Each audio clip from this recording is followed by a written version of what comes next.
ಎಲ್ಲರಿಗೂ ನನ್ನ ನಮಸ್ಕಾರ. Hi friends, welcome to Sai Rekha kitchen. ಇವತ್ತಿನ ರೆಸಿಪಿ ಏನಪ್ಪ ಅಂದರೆ ಜೀರಾ ಮಸಾಲ ಜ್ಯೂಸ್ ತೋರಿಸ್ತಾ ಇದ್ದೀನಿ. ಸಮ್ಮರ್ ಬಂತಲ್ಲ, ಈಗ ಇದು ಮಾಡಿ ಇಟ್ಕೊಂಡ್ರೆ ನೀವು ಒಂದು 20 to 30 ಡೇಸ್ ಇಟ್ಕೊಬೋದು ಫ್ರಿಡ್ಜ್ನಲ್ಲಿ. ಯಾವಾಗ ಬೇಕೋ ಆವಾಗ ಮಿಕ್ಸ್ ಮಾಡ್ಕೊಂಡು ಕುಡಿಬೋದು. ಬನ್ನಿ ಇದಕ್ಕೆ ಬೇಕಾಗಿರೋ ಇಂಗ್ರೀಡಿಯೆಂಟ್ಸ್ ನೋಡೋಣ. 1 ಕಪ್ಪಷ್ಟು ಬಿಳಿ ಕಲ್ಲು ಸಕ್ಕರೆ ತೊಗೊಂಡಿದ್ದೀನಿ ಫ್ರೆಂಡ್ಸ್. ಒಂದು ಅರ್ಧ ಕಪ್ಪಷ್ಟು ಜೀರಿಗೆ ತೊಗೊಂಡಿದ್ದೀನಿ. 1 ಸ್ಪೂನಷ್ಟು ಕರಿಮೆಣಸು, ಆಮೇಲೆ ಒಂದು ಸ್ಪೂನಷ್ಟು ಬ್ಲ್ಯಾಕ್ ಸಾಲ್ಟ್ ತೊಗೊಂಡಿದ್ದೀನಿ. 1 ಸ್ಪೂನಷ್ಟು ಸೋಂಪು, 1 ಸ್ಪೂನಷ್ಟು ಶುಂಠಿ ಪುಡಿ, ಸ್ವಲ್ಪ ಪುದೀನ ಸೊಪ್ಪು, ಆಮೇಲೆ ಸಬ್ಜಾ ಬೀಜ, ಬೇಸಿಲ್ ಸೀಡ್ಸ್ ಅಂತಾರಲ್ಲ ಅದು ಸಬ್ಜಾ ಬೀಜ ತೊಗೊಂಡಿದ್ದೀನಿ, ನೆನೆಸಿಟ್ಕೊಂಡಿದ್ದೀನಿ 1 ಸ್ಪೂನಷ್ಟು. ಇದು ಹೇಗೆ ಮಾಡೋದು ನೋಡೋಣ ಬನ್ನಿ. ಫಸ್ಟ್ ಏನು ನೋಡಿ ಫ್ರೆಂಡ್ಸ್, ಒಂದು ಅರ್ಧ ಕಪ್ಪಷ್ಟು ಜೀರಿಗೆ ತೊಗೊಂಡಿದ್ನಲ್ಲ, ಜೀರಿಗೆ ಹಾಕೊಳ್ತಾ ಇದ್ದೀನಿ. ಇದೆಲ್ಲ ಲೈಟಾಗಿ ಫ್ರೈ ಮಾಡ್ಕೊಬೇಕು ಫ್ರೆಂಡ್ಸ್.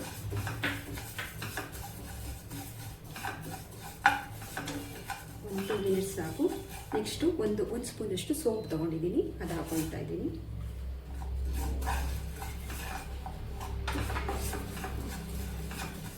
ನೆಕ್ಸ್ಟ್ ಇದಕ್ಕೆ 1 ಸ್ಪೂನಷ್ಟು ಕಾಳು ಮೆಣಸು, ಬ್ಲ್ಯಾಕ್ ಇದು ಪೆಪ್ಪರ್ ಅಂತಾರಲ್ಲ ಅದು ತೊಗೊಂಡಿದ್ದೀನಿ, ಅದು ಹಾಕೊಂಡಿದ್ದೀನಿ.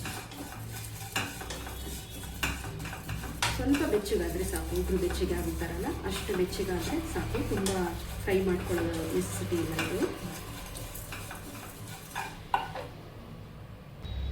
ನೋಡಿ ಇದು ಫ್ರೈ ಆಗಿದೆ. ಇದನ್ನು ಆಫ್ ಮಾಡ್ಕೊಬೋದು ಸ್ಟವ್ನ. ಇದನ್ನು ಈಗ ಒಂದು ಜಾರಿಗೆ ಶಿಫ್ಟ್ ಮಾಡ್ಕೊಳ್ತಾ ಇದ್ದೀನಿ. ಫೈನ್ ಪೌಡರ್ ಮಾಡ್ಕೊಬೇಕು, ಇದನ್ನು ಆದಷ್ಟು ಫೈನ್ ಪೌಡರ್ ಮಾಡ್ಕೊಂಬಿಡಿ.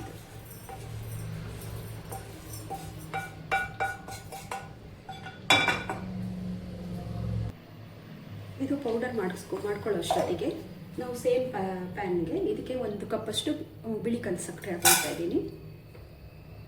ಸೇಮ್ ಮೆಜರ್ಮೆಂಟ್ ಕಪ್ಪು 1 ಕಪ್ಪಷ್ಟು ನೀರು ಹಾಕೊಂಡ್ಬಿಡೋಣ. ಇದು ಅಷ್ಟೊತ್ತಿಗೆ ಕರಗ್ತಾ ಇರುತ್ತೆ, ಅಷ್ಟೊತ್ತಿಗೆ ಪೌಡ್ರ್ ಮಾಡ್ಕೊಬೋದು ನಾವು.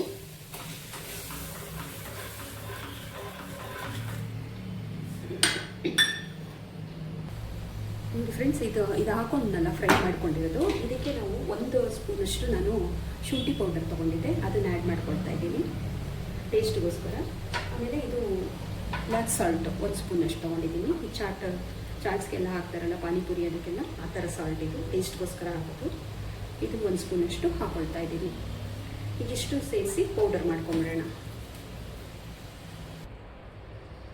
ನೋಡಿ ಫ್ರೆಂಡ್ಸ್, ಇದು ಪೌಡರ್ ಮಾಡ್ಕೊಂಡಿದ್ದೀನಿ ನೋಡಿ. ಇದು ಫೈನ್ ಪೌಡರ್ ಮಾಡ್ಕೊಬೇಕು. ಈ ಆಲ್ರೆಡಿ ಕಲ್ಲು ಸಕ್ಕರೆ ಕೂಡ ಕರಿಗಿದೆ. ಇದು ಕಲ್ಲು ಸಕ್ಕರೆಗೆ ಇದನ್ನು ಹಾಕೊಂಡ್ಬಿಡೋಣ, ಮಿಕ್ಸ್ ಮಾಡ್ಕೊಂಬಿಡೋಣ. ನಾವೇನು ಪೌಡರ್ ಮಾಡಿಕೊಂಡು ಮಸಾಲ ಅದನ್ನು ಮಿಕ್ಸ್ ಮಾಡ್ಕೊಳ್ಳೋಣ.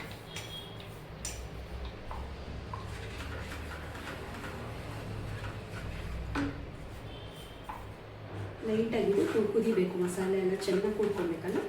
1-2 ಕುದಿ ಬರೋವರೆಗೂ ಇದನ್ನು ಹಾಗೆ ರೊಟೇಟ್ ಮಾಡ್ತಾ ಇರಬೇಕು.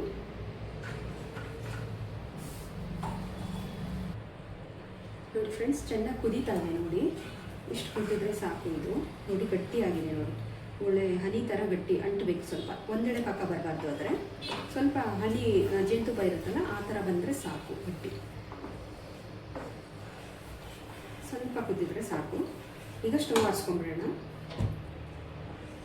ಇದು ಸ್ವಲ್ಪ ಆರಿದ್ಮೇಲೆ ಇದಕ್ಕೆ ಒಂದು ನಿಂಬೆಹಣ್ಣು, ಫುಲ್ಲು ನಿಂಬೆಹಣ್ಣು ಜ್ಯೂಸ್ ಹಾಕಬೇಕು. ಇದಕ್ಕೆ ನಿಂಬೆಹಣ್ಣು ರಸನ ಹಾಕ್ಕೊಂಡ್ಬಿಡೋಣ. ಸ್ವಲ್ಪ ಹಾರಕ್ಕೆ ಬಿಟ್ಬಿಡ್ತೀನಿ, ಒಂದು 5 ಮಿನಿಟ್ಸ್ ಬಿಟ್ಬಿಡೋಣ ಹಾಗೆ.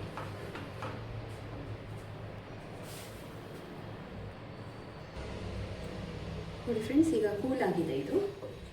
ಇವಾಗ ಒಂದು ನಿಂಬೆಹಣ್ಣು ಹಿಂಡ್ಕೊಂಡ್ಬಿಡ್ತಾ ಇದ್ದೀನಿ. ಇದಕ್ಕೆ ನೀವು ವೆನಿಗರ್ ಬೇಕಾದರೆ ಹಾಕೊಬೋದು, ನಾನು ನಿಂಬೆ ರಸ ಹಾಕ್ಕೊಳ್ತಾ ಇದ್ದೀನಿ. ಜೀರಾ ನೀವು ತುಂಬ ಫ್ರೈ ಮಾಡಿದಷ್ಟು ಕಹಿ ಬಂದ್ಬಿಡುತ್ತೆ. ನೀವು ಉಗುರು ಬೆಚ್ಚಗೆ ಫ್ರೈ ಮಾಡಿಕೊಂಡ್ರೆ ಸಾಕು. ಸ್ವಲ್ಪ ಲೈಟಾಗಿ ಫ್ರೈ ಮಾಡ್ಕೊಳ್ಳಿ ಜೀರಾ ಫ್ರೈ ಮಾಡೋದಿಗೆ. ನೋಡಿ 1 ನಿಂಬೆಹಣ್ಣು ಹಿಂಡಿದ್ದೀನಿ ನಾನು.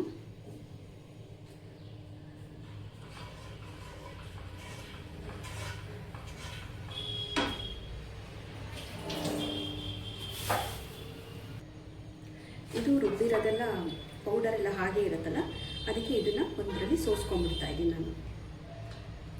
ಕುಡಿಯೋತ್ತಿಗೆ ಬಾಯಿಗೆ ಸಿಗಬಾರ್ದು ಅಂತ ಇದನ್ನು ಒಂದರಲ್ಲಿ ನೀಟಾಗಿ ಫಿಲ್ಟರ್ ಮಾಡ್ಕೊಂಡ್ಬಿಡೋಣ.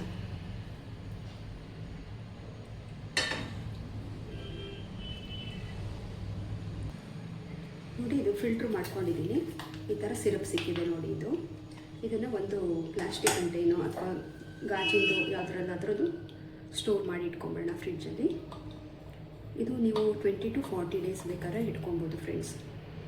ಈ ಥರ ನಾನು ಒಂದು ಬಾಟಲಲ್ಲಿ ಕ್ಲೋಸ್ ಮಾಡಿ ಇಡ್ತಾಯಿದ್ದೀನಿ ಫ್ರಿಡ್ಜ್ನಲ್ಲಿ.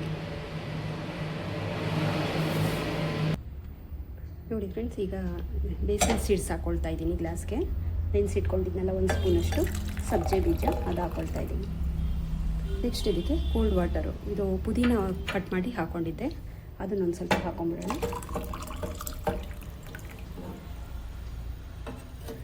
ಈಗ ನಾವು ಇದು ಸಿರಪ್ ರೆಡಿ ಮಾಡಿಟ್ಕೊಂಡಿದ್ವಲ್ಲ, ಜೀರಾ ಮಸಾಲ ಸಿರಪ್ಪು, ಅದನ್ನು ನಿಮಗೆ ಎಷ್ಟು ಗ್ಲಾಸು, 1 ಗ್ಲಾಸ್ಗೆ ಎಷ್ಟು ಬೇಕೋ ಅಷ್ಟು ಕ್ವಾಂಟಿಟಿ ಹಾಕ್ಕೊಳ್ಳಿ. ಇದಕ್ಕೆ ನಾನು 1 ರಿಂದ 1-2 ಸ್ಪೂನ್ ಅಷ್ಟು ಹಾಕ್ಕೊಳ್ತಾ ಇದ್ದೀನಿ.